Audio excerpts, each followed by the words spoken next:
माननीय प्रधानमंत्री जी रेडियो पे एक दिन आते हैं और कहते हैं किसानों भाइयों आप उठ जाओ बॉर्डर से, मैं आपको एमएसपी का हल करके दूंगा, हम इसका पक्का हल करके देंगे। अब कब नवंबर 21 और आज क्या हो गया, उसका क्या बना? किसी और तो करिए। अच्छा अभी माननीय मंत्री जी बैठे हैं, वो कह रहे मैं उनसे चर्चा करूंगा। उनकी मांग तो बहुत स्पष्ट है कि हमें एमएसपी लॉ बना के दो। आप उसकी ओर आते नहीं हो, उस बात को कहते नहीं हो। आप कहिए मंत्री जी कि मैं आपको एमएसपी लॉ बना के दूंगा, आप चिंता मत करो, ऐसी बात कह दीजिए ना। पार्लियामेंट चल रही है, इससे बढ़िया मौका कभी होगा नहीं।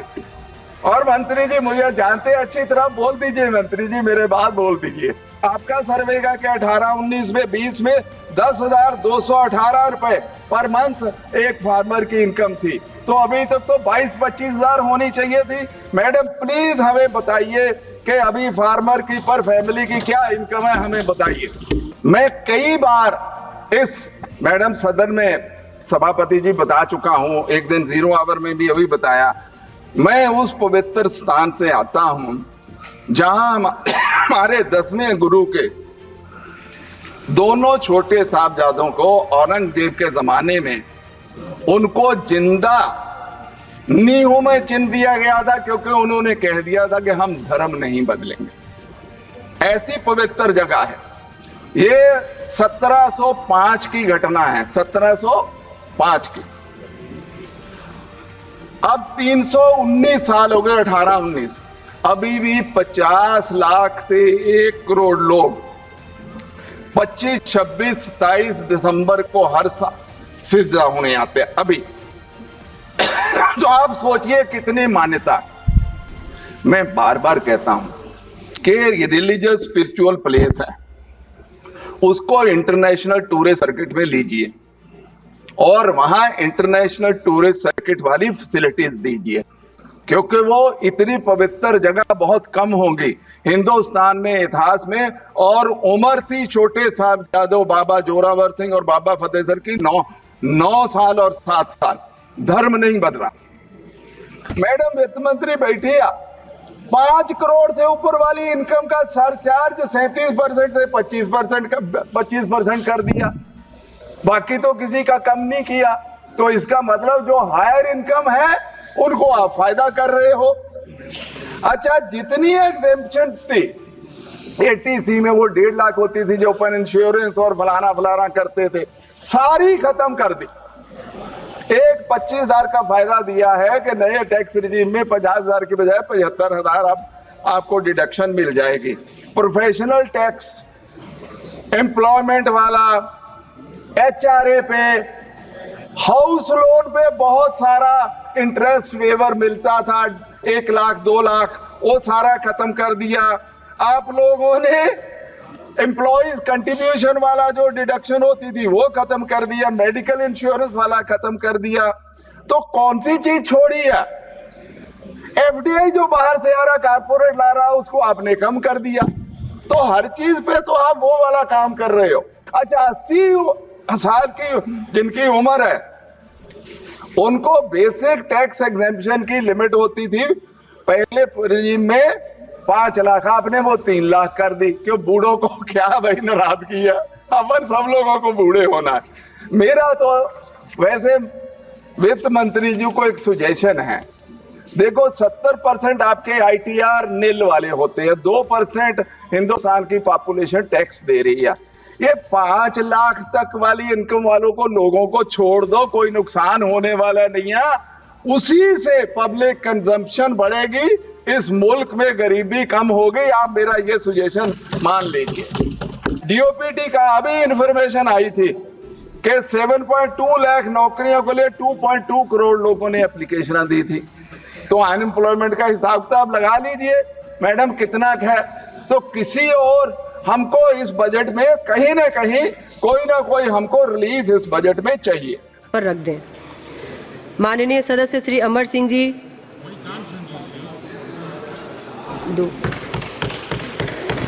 दोबारा।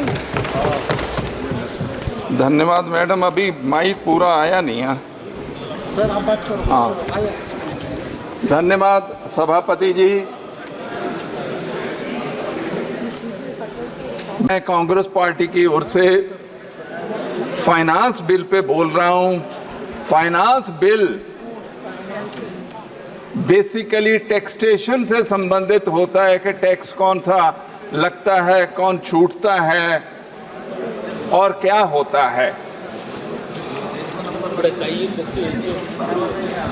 अगर ये बजट देखें और जो सरकार ने प्रपोज किया है उससे ऐसा लगता है कि सरकार की, केंद्र सरकार की मंशा है कि salaried class, middle classes, common आदमी से एक एक रुपया ले लिया जाए किसी ना किसी टैक्स में, और जितने अमीर लोग हैं इस मुल्क के उनको छोड़ दिया जाए, उनको छूट दे दी जाए। मैं कुछ उदाहरण देना चाहता हूं कि कैसे ये केंद्र सरकार, अब इनकम टैक्स ले लें। इनकम टैक्स देखें, चाहे टोटल अमाउंट देख लें, चाहे परसेंटेज देख लें, इनकम टैक्स वो टैक्स है जो इंडिविजुअल्स पे है। ये 19% है टोटल टैक्सेस का, कारपोरेट टैक्स 17% है। क्यों जी? इनकम टैक्स कैसे बढ़ गया? अच्छा, कारपोरेट टैक्स की ग्रोथ आपके 10 सालों में 2.3% हुई है, 4.28 लाख करोड़ से 10.2 लाख करोड़, और जबकि इनकम टैक्स पे आप लोगों पर टैक्सेस इंक्रीज हुए 4.5% per annum in the same period, from 2 lakh crore to 11.8 crore. तो परसेंटेज ऑफ जीडीपी में कारपोरेट टैक्स 3.4 से 3.1 हो गया और इनकम टैक्स 2.1 से 3.5 हो गया। तो आप तो हर तरीके से इंडिविजुअल वाले टैक्स को ऊपर कर रहे हो, कारपोरेट टैक्स को नीचे ला रहे हो। तो ये तो फिर सरकार किसके लिए काम कर रही है? वर्ल्ड इनइक्वालिटी लैब की रिपोर्ट है कि जो इंडिया के 1% अमीर हैं उनके पास 22% इनकम और 40% वेल्थ 1% के या पिछले आपके 10 साल में हुआ। आप देख लो कि आप लोग क्या कर रहे हो। मैं इनकम टैक्स की कुछ उदाहरण देना चाहता हूं कि आप लोगों ने किया क्या है। देखो, बहुत सारी चीजें डिडक्शन थी, सरचार्ज पे होती है, फलाना होती है। मैडम वित्त मंत्री बैठी है, 5 करोड़ से ऊपर वाली इनकम का सरचार्ज 37% से 25% कर दिया, बाकी तो किसी का कम नहीं किया। तो इसका मतलब जो हायर इनकम है उनको आप फायदा कर रहे हो। अच्छा, जितनी एग्जेम्पशंस थी 80C में, वो 1.5 लाख होती थी जो ओपन इंश्योरेंस और फलाना फलाना करते थे, सारी खत्म कर दी। एक 25,000 का फायदा दिया है कि नए टैक्स रिजीम में 50,000 की बजाय 75,000 आपको डिडक्शन मिल जाएगी। प्रोफेशनल टैक्स, एम्प्लॉयमेंट वाला, HRA पे, हाउस लोन पे बहुत सारा इंटरेस्ट वेवर मिलता था, 1 लाख 2 लाख, वो सारा खत्म कर दिया। आप लोगों ने एम्प्लॉइज कंट्रीब्यूशन वाला जो डिडक्शन होती थी वो खत्म कर दिया, मेडिकल इंश्योरेंस वाला खत्म कर दिया। तो कौन सी चीज छोड़ी है? FDI जो बाहर से आ रहा, कारपोरेट ला रहा, उसको आपने कम कर दिया। तो हर चीज पे तो आप वो वाला काम कर रहे हो किसी भी हालत में। अच्छा, 80 साल की जिनकी उम्र है उनको बेसिक टैक्स एग्जेम्पशन की लिमिट होती थी पहले रिजीम में 5 लाख, आपने वो 3 लाख कर दी। क्यों? बूढ़ों को क्या भाई नाराज किया? अपन सब लोगों को बूढ़े होना है। मेरा तो वैसे वित्त मंत्री जी को एक सुजेशन है। देखो, 70% आपके ITR नील वाले होते हैं, 2% हिंदुस्तान की पॉपुलेशन टैक्स दे रही है। ये 5 लाख तक वाली इनकम वालों को, लोगों को छोड़ दो, कोई नुकसान होने वाला नहीं है।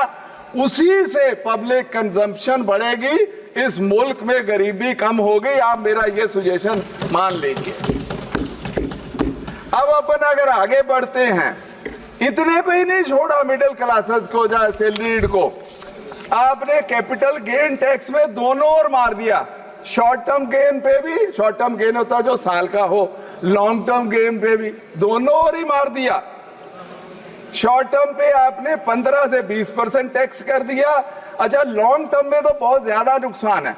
वो इंडेक्सेशन जो थी प्रॉपर्टी पे, गोल्ड पे, अदर एसेट्स पे, वो सारी खत्म कर दी। उसमें लोगों को टैक्स ज्यादा देना पड़ेगा। तो आप मतलब ये केंद्र सरकार किधर को जा रही है? जो इंडिविजुअल्स होंगे, जो मिडिल क्लास है, सैलरीड क्लास है, जो छोटा मोटा, और वही नहीं, आपने ऑप्शंस और फ्यूचर्स पे भी टैक्स ज्यादा बढ़ा दिया। तो ये क्लासेस किधर जाएंगी, किधर को जाएंगे? ये वाले मिडिल क्लास सैलरी जो बेचारे ऑप्शन लेते हैं, फ्यूचर्स लेते हैं, इनका तो आपने हर जगह नुकसान किया। तो मेरा कहना है, ये सारी चीजों में वित्त मंत्री जी आप रीथिंक करिए सारी चीजों पे। ये सारी पे सैलरीड क्लास, मिडिल क्लासेस का नुकसान हुआ है, रिच को आप फायदा कर रहे हैं। अच्छा, कारपोरेट टैक्स फोरगोन आपका अपना इंफॉर्मेशन है इसी बजट में कि आपने वेरियस स्कीम में 1,09,333 करोड़ आपने फोरगोन रेवेन्यू 22-23 में आप फिगर दे रहे हैं। पिछले 5 साल में, मैं कंपाउंड नहीं कर रहा, 8.7 लाख करोड़ आपने फोरगोन रेवेन्यू है। तो आप देते हो रिलैक्सेशन के कोई जॉब्स क्रिएट होंगी। अनएम्प्लॉयमेंट की तो हिंदुस्तान में इतनी बुरी हालत है। सीएमआई कह रहा था पिछले साल कि 45% अनएम्प्लॉयमेंट है, अभी भी 8-9% अनएम्प्लॉयमेंट है। तो अपन जो देते हैं कारपोरेट को, उसका हमें आपको बेनती है कि कृपा करके हमें बताइए जो कारपोरेट्स को टैक्स छोड़ा उससे नौकरियां कितनी पैदा हुई। क्योंकि ये वाला काम नहीं चलेगा कि आप छोड़ते जाओ और कोई उसका हिसाब किताब ना लगे, क्योंकि अनएम्प्लॉयमेंट इस मुल्क का बेसिक प्रॉब्लम है। इसलिए आपका तो इकोनॉमिक सर्वे कुछ कह रहा कि 78.5 lakh jobs will have to be created in the non farm sector annually. कि अगर अपन को इंडिया की, तो आप कितनी जॉब्स करके रहे हैं? डीओपीटी का अभी इंफॉर्मेशन आई थी कि 7.2 लाख नौकरियों के लिए 2.2 करोड़ लोगों ने एप्लीकेशन दी थी। तो अनएम्प्लॉयमेंट का हिसाब किताब लगा लीजिए मैडम कितना है। तो किसी और हमको इस बजट में कहीं ना कहीं कोई ना कोई हमको रिलीफ इस बजट में चाहिए। अच्छा, not only that madam, Crisil की रिपोर्ट है कि हाउस होल्ड सेविंग है come down to 18.4% of GDP in 23-24 और डिकेडल लो है 20% हाउस होल्ड सेविंग कभी कम नहीं गई थी। अच्छा, household financial liabilities are on all time high of 5.8%। तो हमें बताइए तो सही, ये तो दो चीजें क्या बताती हैं कि day to day expenditure household को बहुत तकलीफ है और कंजम्पशन इसलिए नहीं इंक्रीज हो रही कि लायबिलिटीज बहुत ज्यादा हैं। तो हमको कुछ बात बताइए कि आप इसके कर क्या रहे हैं, क्योंकि ना अनएम्प्लॉयमेंट पे कुछ है, ना हाउस होल्ड कंजम्पशन पे कुछ है, ना किसी चीज पे नहीं है। आप हम इसमें आपसे ज्ञान वर्धन चाहते हैं कि क्या बात क्या है। अच्छा, इन्फ्लेशन पे कुछ नहीं आपने बताया, इस बजट में आप बोले ही नहीं, थोड़ा सा बोल के आपने मैडम उसको इशू को। अच्छा, WPI आपका 3.1 रिटेल 5.5, फूड इन्फ्लेशन तो करीब 10% है। तो उसका करना क्या है, हर साल बढ़ रही है। कोई चीज बताई नहीं है कि अपन फूड इन्फ्लेशन को कैसे कम करेंगे। उसमें भी मैं सवाल चाहता हूं कि मैडम जब जवाब दें तो कृपया करके हमें बता दीजिए, तो हमको बहुत खुशी होगी। Now I want to come to this sector agriculture. 50% आज भी पॉपुलेशन एग्रीकल्चर पे डिपेंडेंट है।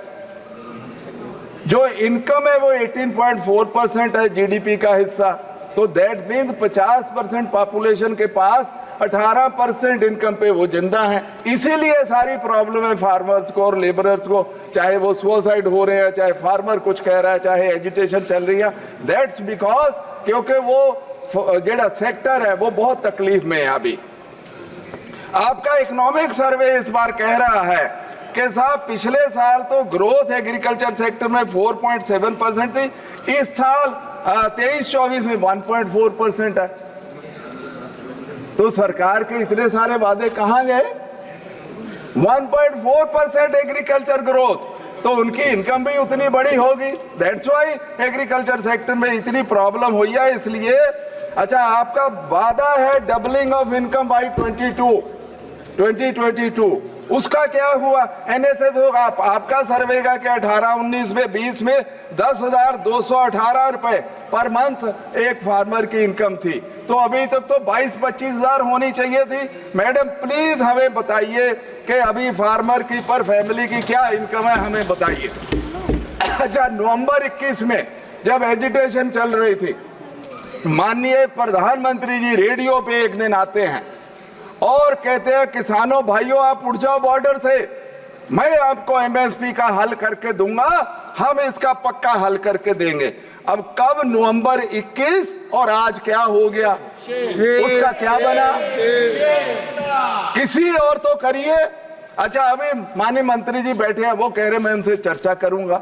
उनकी मांग तो बहुत स्पष्ट है कि हमें एमएसपी लॉ बना के दो।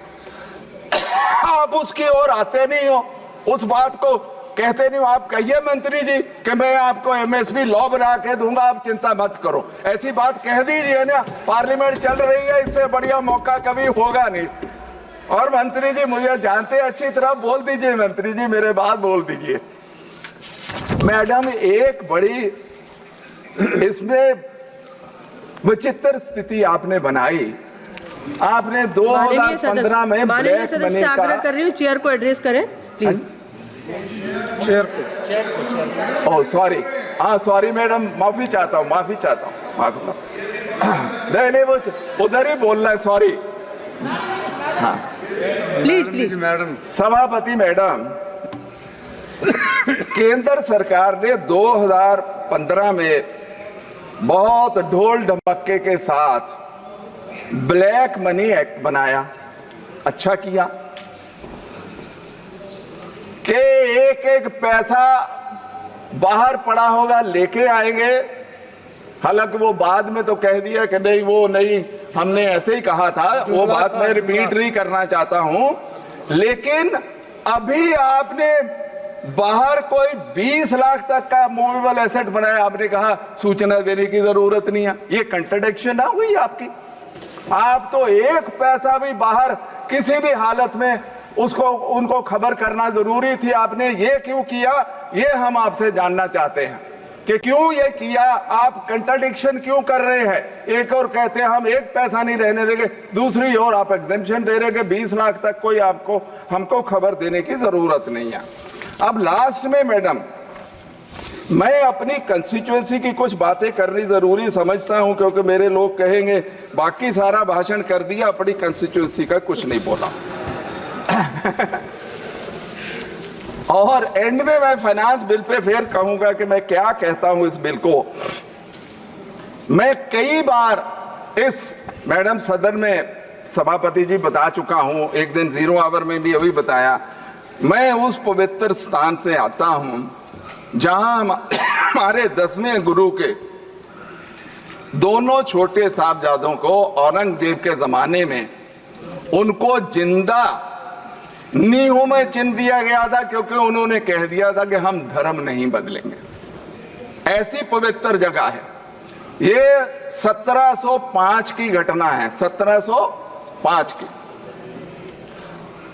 अब 319 साल हो गए, 18-19, अभी भी 50 लाख से 1 करोड़ लोग 25, 26, 27 दिसंबर को हर साल सिजदा होने आते हैं अभी। तो आप सोचिए कितनी मान्यता है। मैं बार बार कहता हूं कि रिलीजियस स्पिरिचुअल प्लेस है, उसको इंटरनेशनल टूरिस्ट सर्किट में लीजिए, और वहां इंटरनेशनल टूरिस्ट सर्किट वाली फैसिलिटीज दीजिए, क्योंकि वो इतनी पवित्र जगह बहुत कम होगी हिंदुस्तान में, इतिहास में। और उम्र थी छोटे साहबजादों बाबा जोरावर सिंह और बाबा फतेह सर की 9 साल और 7 साल, धर्म नहीं बदला।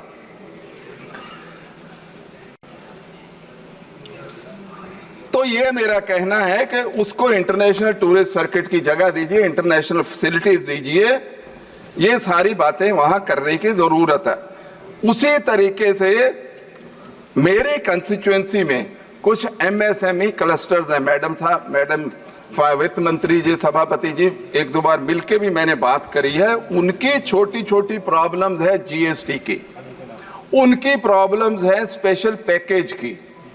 मंडी गोविंदगढ़ बहुत इंपॉर्टेंट इलाका है, वहां स्टील टाउन उसको बोलते हैं, खन्ना है, दोराहा है, सानेवाल है, ये सारी जगह एमएसएमई इंडस्ट्री है।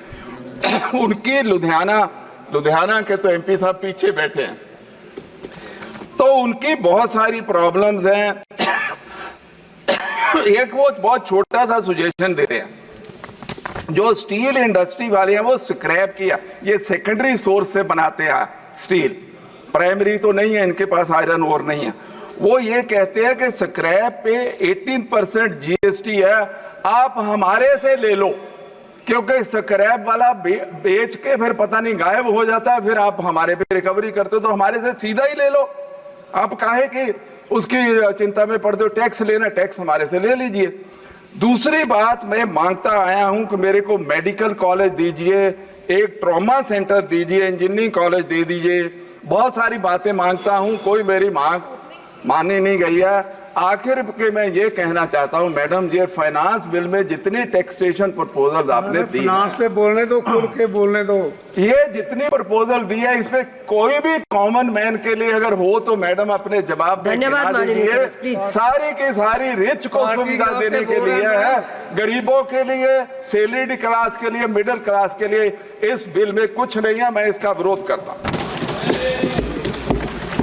माननीय सदस्य श्री निशिकांत